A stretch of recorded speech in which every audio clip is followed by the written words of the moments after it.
What's up, y'all? Welcome to my gaming channel. My name is Uncle Jimmy. I say that because I'm an uncle and I have a lot of nephews and nieces, and that is one of my pride and joys. But that being the case, I created this channel to be a hub for gaming, and this is also my second channel. So again, if you want to see my primary channel, please go ahead and click the link in the description.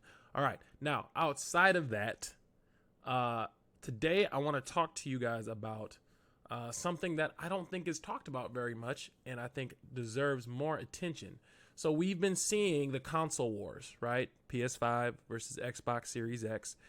And right now, PS5 is looking like the clear front runner when it comes to these mini polls and things like that that are put out. Now, again, I have both consoles. I want to clarify something. I have both consoles, and as the new generation comes forward, I'm actually going to be selling my consoles. Now, which one do you think I'm going to sell?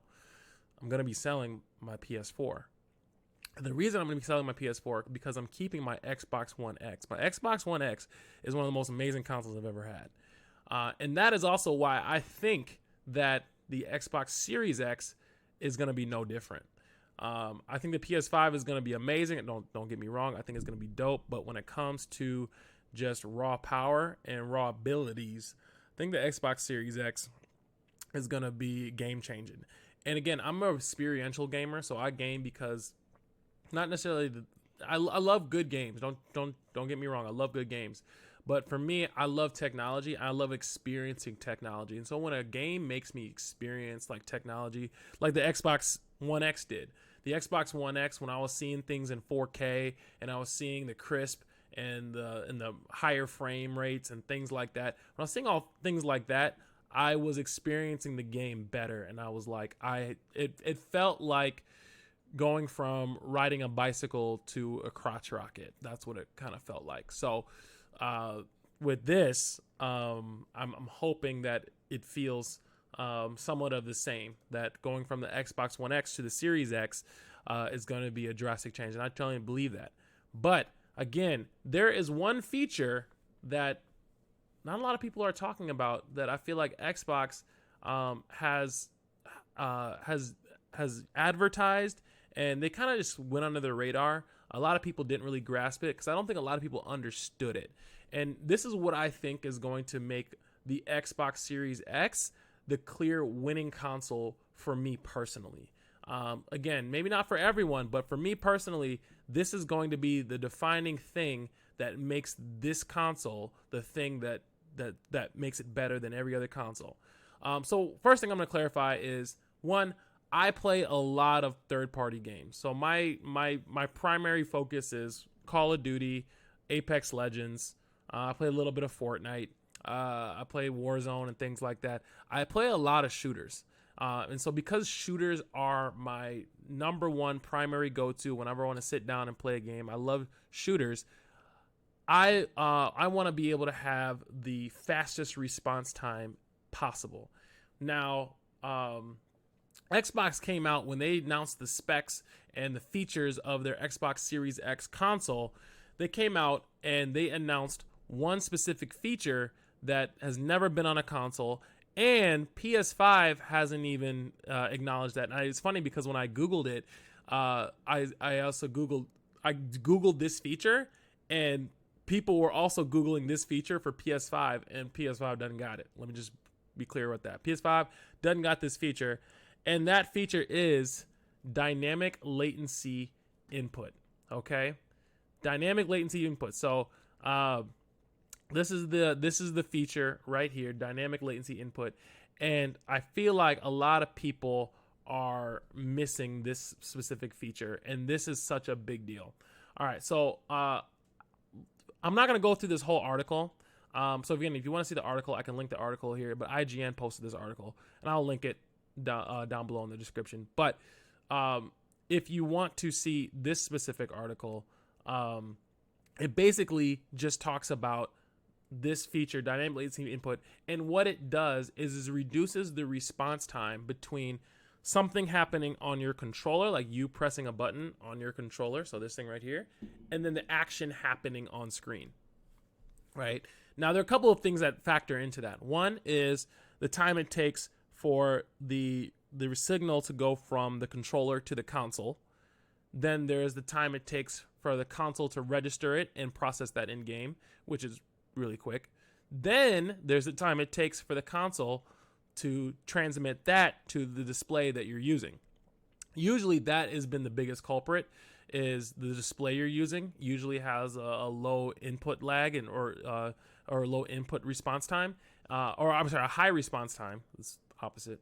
Usually has a high response time, and as a result, it feels like you're moving through water or something like that. Like when you move something on your controller, it takes like a half second for it to move on your screen, and it takes a lot of adjusting to, and it's really annoying.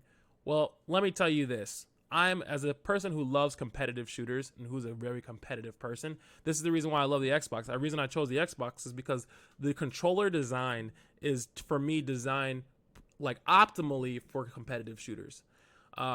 It really saddened me when PlayStation took over like the Call of Duty Activision deal, because to me, I feel like Call of Duty being a really competitive shooter, to me the most competitive shooter right now, I believe that belongs on the most competitive shooting console, which to me is the Xbox. But I'm not going to get into that. But that being the case, dynamic latency input basically reduces that response time, I believe, from 8 milliseconds to 2 milliseconds. I want to see if I can find that specific feature, or where they said it. So we'll have to go back through it. But yes, dynamic latency input drastically reduces that input lag from the controller to the console, right? Not from the console to the screen, but from the controller to the console. There's only so much you can do to get that input lag reduced from the console to the screen. Just buying better consoles, better cables, things like that. But from the controller to the console, that's something that's never been done before. And I think that that's really going to change my experience for competitive shooters. I think that we're talking about an advantage between reaction time and things like that. Again, Call of Duty is a very reactionary game. Halo's a very reactionary game. These are the games that are super reactionary and require you to turn on the dime, require you to react to things happening in real time. And if something can do that, where literally my brain can have a reaction, and then it travels down to my body, to my fingers, to my controller, to my console way faster than my opponent, I'm telling you, dog, that's an advantage. That's a competitive advantage. And honestly, I think that that's going to be serious when it comes to competitive games, especially now that crossplay is going to be more enabled. I feel like that is going to be a serious competitive advantage, where it's going to get to the point where I think a lot of gamers are going to feel like it's unfair that Xbox is on crossplay. That's my genuine feeling. That gamers going to be like, it is not fair for Xbox to be on crossplay because Xbox gamers have an advantage with dynamic latency input, that they can respond to things faster than we can. It's the same thing we said with mouse and keyboard, right? Mouse and keyboard having movement advantage, having input lag advantage, things like that. And we said, hey, it's not fair that mouse and keyboard players play with console players. Well, again, I think this is one of those things, right? We talked about the fairness for auto aim assist, not auto aim, but aim assist. We talked about the fairness with that, but I think this is going to be up there, right? Where you're going to see Xbox gamers who are going to have this feature, dynamic latency input, and are going to be reacting and responding to things in real time, super fast, and PlayStation players and PC players are just not going to be able to keep up because that input is going to be so much faster. Again, this is the feature I think that's going to be game-changing. I want to know what y'all think. Do you think that this is going to be the game-changing feature between the Xbox Series X and the PlayStation 5? Again, if you guys think so, if you agree with me, let me know in the comments. If you guys disagree with me and you're like, dude, Xbox sucks, you're so whack. If y'all think that, go ahead and throw that in the comments too. I don't mind that. But let's be honest, though. Let's be honest. Are you gonna tell me I'm wrong?